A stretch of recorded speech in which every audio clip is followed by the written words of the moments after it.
The world of pizza has many secrets, but I have many more. So today I'm going to show you the 40 hacks about pizza that you didn't know that you had to know. I'm going to show you some classics that maybe you have already seen in one of my videos. But today you're going to see the best ones.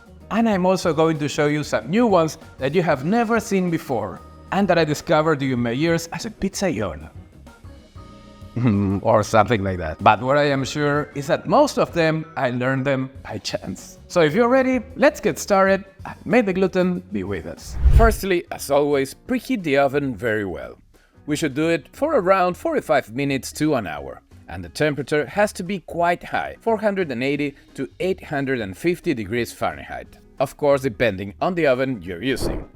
What I recommend if you want to achieve better results in a home oven is to get a pizza stone, and even better if you can get a baking steel. But you can also use the oven tray upside down. That way you'll achieve a similar effect. What a pizzaiolo wants to achieve is a pizza with a super cornicione. Yes, that thick, airy crust. To achieve it, the secret is to make a good fermentation of the dough. And then when you stretch it, you always have to be very careful not to press the edge too much. That way you will be degassing it, losing all the air inside.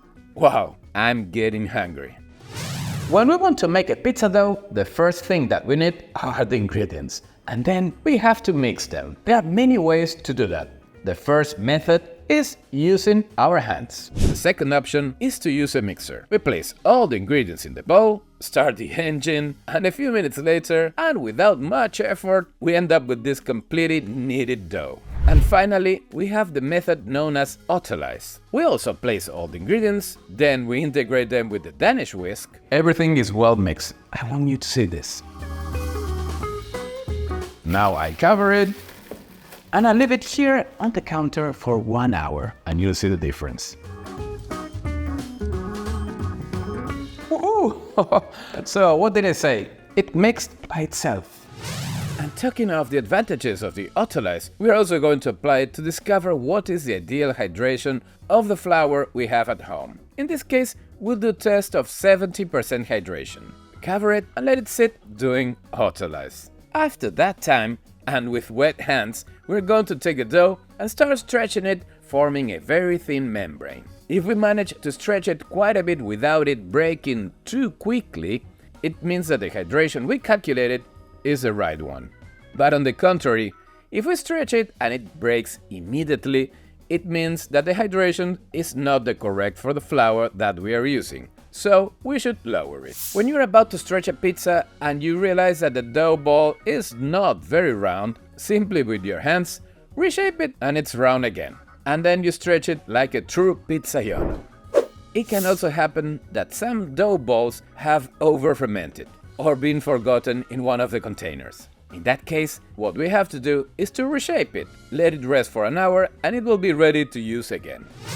How many times do we calculate a bit more and have some leftover dough? For that, what I recommend is to partially cook them. We cover it with a little tomato or simply just olive oil, and then take it to the oven, but only have the cooking time. That way they will remain quite white to then let them cool, place them in bags, and we can use them at another time. And now that they are at room temperature, to the freezer. Another option, if you don't feel like pre-cooking the dough, you just simply freeze the dough. And you can also do that with the leftover tomato sauce. If for the pizza dough you're using a very strong flour, what I recommend is to add 10 grams of olive oil per kilo flour. And that way, you'll weaken the gluten network a little bit, which will help then to stretch a pizza much easier. If you're a lover of crunchier pizzas, what I recommend is to replace a part of the flour with fine semolina. And when it comes out of the oven, you'll have a super light and very crunchy pizza. Listen to this, please. Sometimes tomato sauce may bring a little more water than recommended. So what we have to do is simply strain the sauce using a strainer and keep only the pureed tomato sauce and discard the water. If you don't have any canned tomatoes or a bottle of tomato sauce, but instead you have some fresh tomatoes, I'm going to teach you how to make a very easy tomato sauce. And take them for a few minutes to the microwave until they soften. We transfer them to the blender, add a splash of olive oil, a pinch of salt, and mix them. Now to flavor some basil leaves and tell me what you think about this tomato sauce. If the dough is too tense and you have trouble stretching it, I recommend to let it rest for a few minutes. 5 minutes later. And now see how easy it is to stretch. You can repeat this a couple of times if necessary. The same thing can happen to you when a dough is very cold. Much later. Is take the dough out of the fridge at least 1 hour before using it. It is also very important to always keep the pizza dough balls well covered so that they don't dry out. It is time to divide it and form the pizza balls. And when storing them so they rise slowly and are ready to use, I recommend placing them in these boxes specially designed for pizza balls. You can also use these containers, which are really handy and really easy to store. And now that we have the dough balls ready, if you want to make a long and cold fermentation, you can take the containers straight to the fridge until tomorrow. See you! You can also use some other container like the one you're seeing here. Never take out a pizza dough ball with your hands. That way, what you're going to do is to completely degas it. I recommend to use a spatula. This is the correct way. With great care, you will slowly release the dough ball from each of its sides. And then with this spatula, you lift it without losing any of its air. If for some reason you don't up stretching the dough ball quite well, don't worry. What you're going to do is to reshape the dough, let it rest, and use it a while later. Something that I recommend once you have the dough stretched is not to leave it on the countertop for too long, because otherwise it will stick to it and you'll end up with something like this. It can also happen that when stretching the dough, you make a few holes, but don't worry. Yes, don't worry. What we're going to do is a little stitching like the one you're seeing. Problem solved.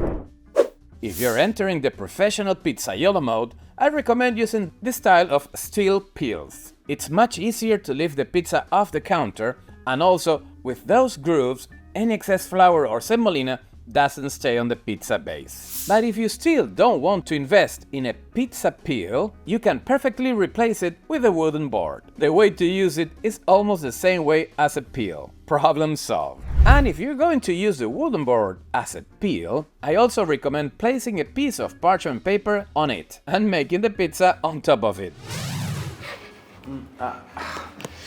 If you're afraid of using the peel, this hack is for you. Once you have the dough stretched out on the counter, you take a sheet of parchment paper, fold the pizza, and pass it over the paper very easily. And now you can finish with all the toppings like a pro. For those who ask all the time which is the equivalence between dry yeast and fresh yeast, this is really simple. 1 gram of dry yeast equals 3 grams of fresh yeast, and vice versa. 3 grams of fresh yeast equals 1 gram of dry or instant yeast. Remember that the yeast can also be frozen to use later. When stretching the pizza dough, it is a classic to use flour on the counter to prevent the dough from sticking. The thing is not to overdo it, because otherwise all the excess flour will go along with the pizza into the oven. And when baking, it might burn a little. Be careful. And also, not to mention how the pizza base turns out. To prevent these things from happening, what I recommend is replacing the flour with fine semolina, also known as semola rimacinata in Italian, and you'll see that the result is totally different. And now that the pizza is already baked, I'm going to show you a hack for when you are a little hungry and want to keep an extra slice without anyone noticing. This never happened, and I never told you. Ready to go? Who doesn't have an extra slice of pizza from the day before? We place a pizza slice in a preheated skillet and then add a splash of water. We cover it and immediately steam will be generated, and it will be crispy and hot. If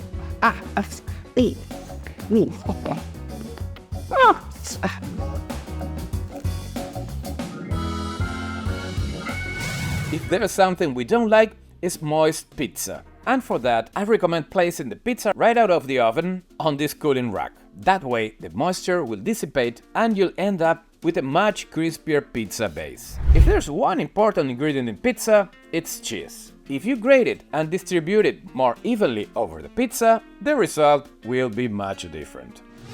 If you want to achieve a pizza with a more golden and crispy base, I recommend adding a drizzle of olive oil into the pizza tray, and this will be the result. You always ask why you cut the pizza with scissors. Okay, let's find out why.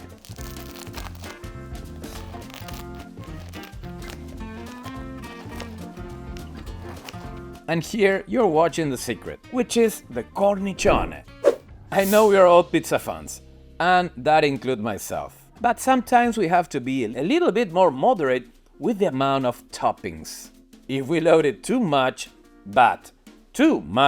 this may happen. And we'll end up with the calzone. And speaking of baking temperatures, if you're more fan of a crunchier pizza, more like Roman style, I recommend doing it at a lower temperature. 570 degrees Fahrenheit would be the ideal temperature for that. So you've wanted a crunchy pizza? I'm so full. But on the other hand, if you're a fan of Neapolitan pizza, then the ideal temperature is around 840 degrees Fahrenheit. And you'll achieve this kind of leopardine pizza, with a huge crust, but a little softer.